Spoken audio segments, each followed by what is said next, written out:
अब इसको लेकर एक बड़ी खबर आ रही है। चीन सीमा विवाद पर फिक्र में इस वक्त की सबसे बड़ी खबर, लद्दाख के 4 इलाकों से चीन की सेना पीछे हटी है। उच्च स्तरीय वार्ता के बाद चीन से सेना है कि पहली बार शायद ऐसा हो रहा है कि इंडिया चाइना के मामले में चाइना अपनी फोर्सेस 4 मुख्तलिफ पॉइंट से विड्रॉ कर रहा है, अपनी फोर्सेस हटा रहा है इंडियन मीडिया के मुताबिक, क्योंकि उनके डायलॉग्स चल रहे हैं। चाइना को क्या समझ आ गई है कि भाई अब इंडिया को दबाव से नहीं, डायलॉग से ही पीछे हटाई।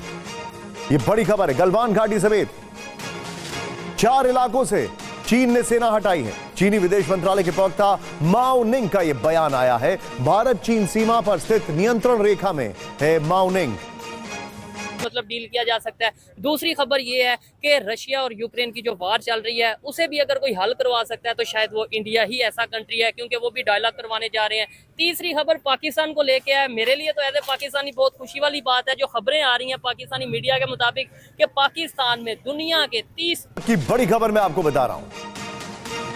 चीन के विदेश मंत्रालय ने और क्या क्या जानकारी दी है। चीन के विदेश मंत्रालय ने कहा है कि रूस में हुई बैठक में दोनों देशों के बीच द्विपक्षीय संबंधों में सुधार के लिए मिलकर काम करने की सहमति बनी थी। इसके बाद गलवान घाटी समेत 4 इलाकों से सेना पीछे हटने की कोशिशें जो है उसकी तेज हुई है। आपको जानना चाहिए कि कल ही मॉस्को में एनएस अजीत डोवाल से चीन के विदेश मंत्री वांग यी ने द्विपक्षीय वार्ता की थी और इस मीटिंग में भारत चीन सीमा विवाद को चौथे बड़े जो ऑयल एंड गैस रिजर्व निकल आए हैं, अब इसी के ऊपर बात करेंगे। अगर ये वाकई में सच खबर है फिर तो पाकिस्तान की किस्मत बदलने वाली है। क्या ऐसा पॉसिबल होगा? क्या ये सच है तो ये पॉसिबल होगा? और अगर जय हिंद दोस्तों, जय भारत। चीन ने अपने सैनिक को पीछे हटा लिया है बॉर्डर से। अभी देखिए, पहले वाला इंडिया ने मैंने कितनी बार बताया है कि ये आत्मनिर्भर भारत है, ये किसी को नहीं डरता। नहीं, देखिए, हम तो किसी के और वॉर की बात नहीं करते, हम तो प्यार मोहब्बत की और लव, एकदम लव जैसा ही बात करते। हर देश के साथ हम रिलेशन बिल्ड करना चाहते हैं। भारत हर एक देश के साथ बिजनेस करना चाहता है, डील करना चाहता है। उनकी टेक्नोलॉजी हम यूज़ करते हैं, हमने जो कुछ बनाया हम दूसरों को प्रोवाइड करते हैं। देखिए, जो चीन है सबसे बड़ा हमारा दुश्मन। हम पाकिस्तान को तो वैसे हमारा दुश्मन नहीं मानते। एक ज़माना था पाकिस्तान हमारा दुश्मन के लेवल पे था, लेकिन अभी पाकिस्तान वो उस लेवल पे नहीं है कि हम उनके साथ दुश्मनी निभाए। ठीक है, चाइना एक बड़ा देश है, भारत जैसा बड़े आबादी वाला देश है। सेकंड और फर्स्ट नंबर पे हम दोनों ही रैंक करते हैं दुनिया में पॉपुलेशन के हिसाब से। तो चाइना हमारा सबसे बड़ा दुश्मन था। चाइना बॉर्डर के ऊपर, इंडिया बॉर्डर के ऊपर जो लड़ाइयाँ होती थी, देखिए चाइना पहले क्या करता था, इंडिया को अपनी फोर्स, अपने सोल्जर्स, अपनी आर्मी से डराता था भारत को, और भारत पहले डर भी जाता था। अभी लेकिन वो भारत नहीं रहा कि उनकी आर्मी से हम डर जाए, उनके परमाणु बम से, उनके पास फाइटर प्लेन से, इससे हम नहीं डरेंगे। उनके पास जो टेक्नोलॉजी है उससे बेटर भी हमारे पास टेक्नोलॉजी है। तो इस हिसाब से चाइना भी अभी समझ गया है कि भारत को डराने से, प्रेशर डालने से कुछ नहीं होगा। भारत के साथ बातचीत करनी होगी, तब जाके कुछ सोल्यूशन आएगा, तब जाके कुछ डील होगी। तो चलिए, इसके ऊपर पाकिस्तानियों का क्या रिएक्शन है देखते हैं। वीडियो को लाइक शेयर और चैनल को सब्सक्राइब करना ना भूले दोस्तों। फाइन, टॉपिक आपने सुन लिया है। सबसे पहले स्टार्ट करते हैं ये चाइना और इंडिया। हम तो हमेशा ये सुनते हैं अमेरिका पहली पावर, सुपर पावर, उसके बाद चाइना जो सा पूरी दुनिया में इस टाइम सुपर पावर है। इंडिया के साथ डायलॉग पे उतर आया है। समझ लें कि इंडिया और चाइना अब जो सा वो प्रेशर नहीं रहा। क्या कहना चाहेंगे? सबसे पहले चाइना को ये पता चल गया कि इंडिया पहले वाला इंडिया नहीं रहा, इसको मैं प्रेशराइज करके अपनी बात नहीं मनवा सकता। उसने लद्दाख में पंगा लिया कुछ देर पहले, अपनी फौज चढ़ाई, इंडिया ने भी फौज चढ़ा दी। 4-5 साल वहां रहा और उसको समझ लगी कि यार अब इंडिया वो वाला नहीं रहा, मच स्ट्रॉन्गर हो गया। मुझे इसके साथ एक सिविलाइजेशन के थ्रू एक अच्छा हमसाया बन के रहना होगा तो ही मैं सरवाइव करूंगा। और उसको पता चल गया कि मेरे पीछे पीछे ये आ रहा है और आने वाले दिनों में ये मुझे क्रॉस कर जाएगा, निकल जाएगा। डैड्स के साथ दोस्ती रखूंगा तो मुझे फायदा होगा, इसलिए वो डायलॉग की तरफ आ गया। ठीक है, इसका मतलब है कि भाई देखें, और साथ ही साथ देखें, ये तो आपने बात कर दी कि भाई पहले वाला इंडिया नहीं रहा। अगर मैं आपसे डिलू साहब कहूँगा भाई लॉजिकल एग्जांपल दें, कैसे पावरफुल हो गया इंडिया? वहां पे तो हम सुनते हैं गुरबत बढ़िया, तो क्या कहेंगे? लॉजिकल एग्जांपल लॉजिकली दूंगा। 2-2.5 साल से ये रशिया और यूक्रेन आपस में लड़े हैं। रशिया ने यूरोप की गैस की और तेल की सप्लाई बंद की हुई है। यूरोप में महंगाई बड़ी हो गई है और बड़ी दुनिया जो है ना उसको रोकने की कोशिश कर रही है, लेकिन कोई नहीं रोक पाया। इंडिया इनकम्स आया, इंडिया गया है, इंडिया ने जाके यूक्रेन से बात की और प्यूटन से बात की, जो रशिया का सदर है, तो वो माने हैं।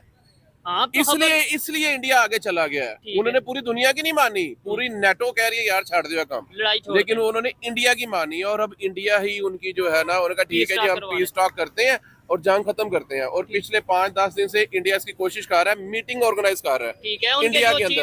और उनका जो अजीत डोवाल वो भी इस टाइम रशिया में है, ठीक है, वो इसी चीज को सारा कर रहे हैं। तो इससे बड़ी मिसाल मैं आपको क्या दूं, कभी दो चौधरियों की लड़ाई में किसी कम्मी ने जाकर सुलह कराई है, दो चौधरियों की लड़ाई में उनसे बड़ा चौधरी जाके उनकी सुलह कराता है। ठीक है, ये आपको बात बता दूं, मैं जाट हूँ, हमारे यहाँ क्या होता है जब दो पार्टीज लड़ पड़े ना, तो जो उन दोनों पार्टी जो तगड़ा बंदा होता है ना, कहते दोनों पार्टीज उसकी ऑनर करें, जो बात माने दोनों, जो उससे डरे भी और उसकी ऑनर करें, वो बंदा जाके उनकी सुलह कराता है। जो उनसे कमजोर होता है वो तो उसकी बात नहीं मानते।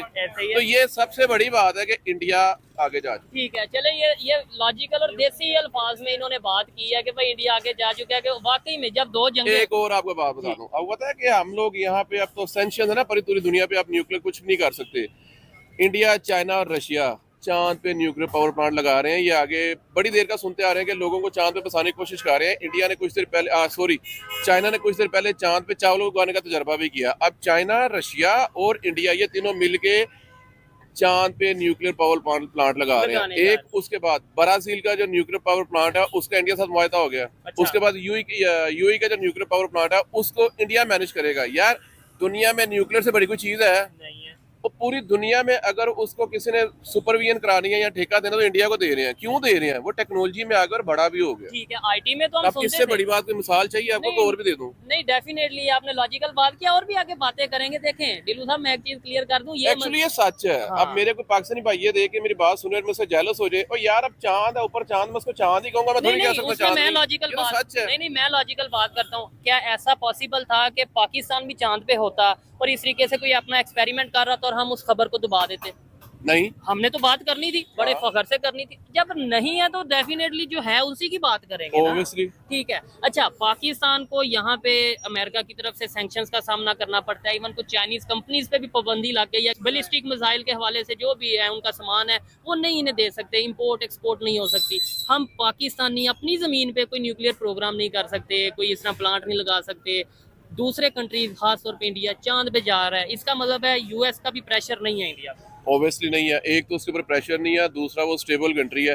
पाकिस्तान डिस्टेबल कंट्री है। पाकिस्तान पे आए दिन। जी दोस्तों, आपको क्या लगता है इस टॉपिक के ऊपर? अपना एक ओपिनियन जरूर रखें। वीडियो को लाइक, शेयर और चैनल को सब्सक्राइब करना ना भूले। आपको क्या लगता है इस टॉपिक के ऊपर? अपना एक ओपिनियन जरूर कमेंट बॉक्स में छोड़िए और प्लीज वीडियो को लाइक, शेयर और चैनल को सपोर्ट कीजिए। चैनल को बहुत सारा प्यार दीजिए, चैनल को सपोर्ट कीजिए। मैं मिलूंगा नेक्स्ट वीडियो में, तब तक के लिए दोस्तों जय हिंद, जय भारत।